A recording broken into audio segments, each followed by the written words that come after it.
Well, welcome Chubsters. What's going on today? Well, I'm in the man shed. And why am I in the man shed? Well, it's a bit of a story. Let me find somewhere to put you.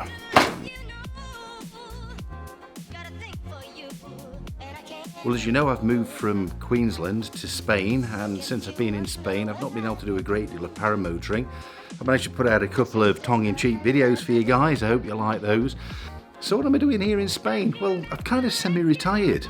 What do you mean by semi-retired? Well, semi-retired means I can't afford to retire. But I don't want to spend all my working week at work neither. You know, I've had quite a challenging occupation that's taken a lot of hours out of my life. I used to work a lot of hours, up to 70 and 80 in a week during the hell periods. It was a little bit better towards the end of my career, in my more senior years, but still, it's a challenging career. But I've got a craving to do something different. Now, it's been rewarding doing what I've done in the past, but my occupation was science-based, and I'm a scientist. I've always been a mathematician. The way my brain functions, it's always mathematical. It sees patterns in everything. I'm good at that kind of stuff.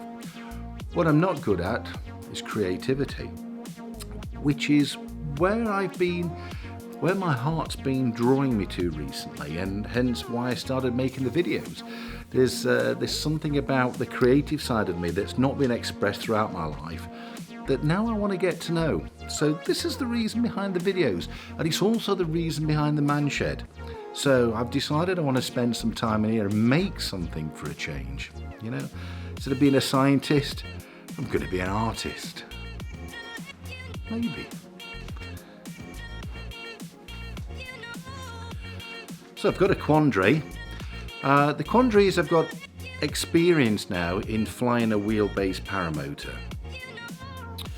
but I don't have a wheelbase paramotor to fly. I do have a foot launch paramotor, but I've got no foot launch experience, and the harness is too small for me for the time being. So the first thing I wanted to do is I wanted to get back into the air as soon as possible, doing what I feel is familiar, because I'm not a rounded instructor here, and what feels familiar is flying from a trike. Just a small trike, but I don't have one. So I had a look with Nirvana to find out how much it would cost to buy the trike for this, and it costs a lot of money. I think I mentioned it in the last video, far too much money for what I'm buying. I did look at buying a retractor trike and having it sent over here, but I have the same issue. It's a lot of money. I've got the Nirvana now, and unless I sell it, I'm kind of stuck with it for a while.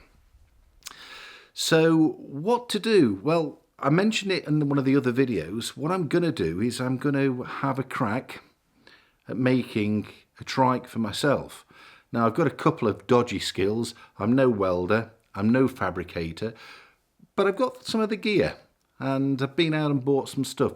So let's have a look and look at my idea for what I want to do. So this is going to be the first video in hopefully what's not going to be many videos on how I'm going to build this trike for my paramotor.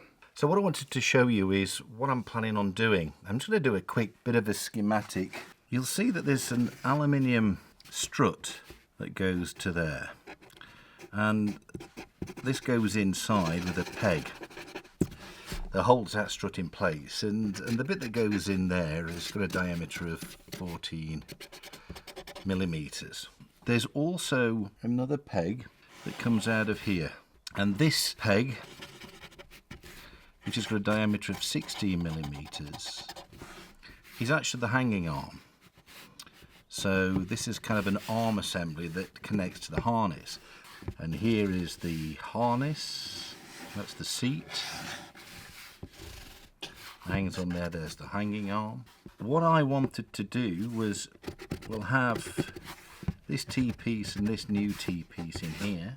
So the first thing that I wanted to do was actually make this T-section here. This, as you can see, fastens in to the Nirvana. There's a little hole there, this sprung peg attaches, but this is riveted. Can you see the rivets? just there. So the idea is I'm going to remove these rivets, take this piece out, and what I'm going to make is a T-piece. So this will fasten into here basically, with a bit of a T to allow a pole to go down for me to connect the trike into.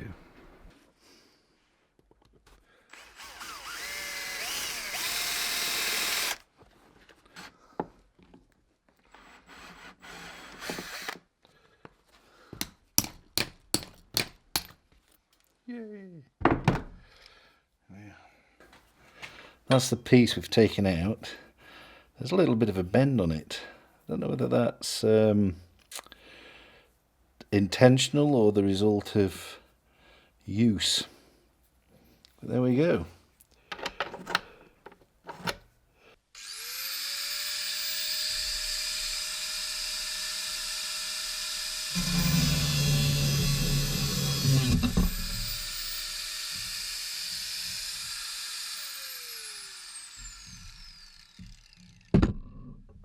So there's the original. That goes into there. We're going to make a piece of tube. It goes in with a T-piece.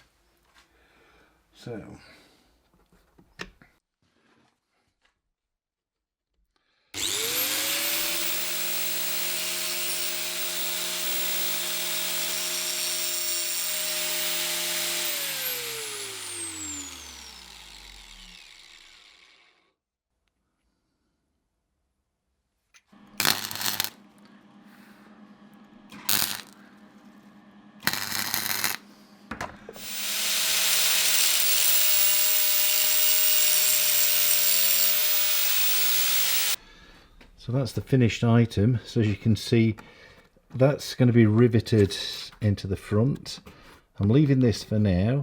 We also need to mark for the peg hole to hold that into place.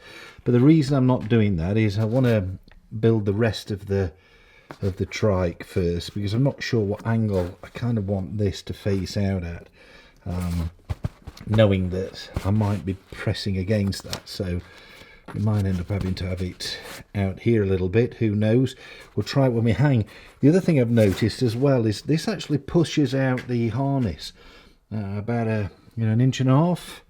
What's that? About 30 mil. And I'm kind of wondering whether it pushes this seat away from the tank enough so that when it's set for foot launching, this will actually retract, because this is what was not retracting. Remember in the video, it's supposed to go up like that, and it wasn't. It's kind of getting stuck there. So I was wondering now whether with that extra room, whether that might actually work. Now it's a bit of a prototype. What I want to do is I want to build a working version, and then I'll probably get somebody to reverse engineer it and weld it all up properly. My welding's shit. It's like bird shit, look. You see? Oh well, it'll do for now. So that was the original piece. Now the idea behind this is that the rest of the cart, when you want to attach the trike to it, it'll be made out of 14 mil section that'll go in there, so the trike will go into there and it'll fasten. So I'll probably end up shortening that a little bit as well, but there we go. That is the first part of the modification. So that's it. Well, feeling a bit dirty, a little bit like a workman. So that's the first stage. Don't forget, if you're liking these videos, don't forget to hit that subscribe button. Oh my god, I've got grinding dirt. Oh my god, all over the lens. Oh shit. Fuck. Sony, you cheap bastards. You've made the lens out of plastic and it's full of grinding grot. Well anyway, don't forget, if you're enjoying these videos, hit the subscribe button and I'll see you in the next video. Bye for now. Hi guys, this is the Fat Paramotor guys, Slim Mum. We're the crew.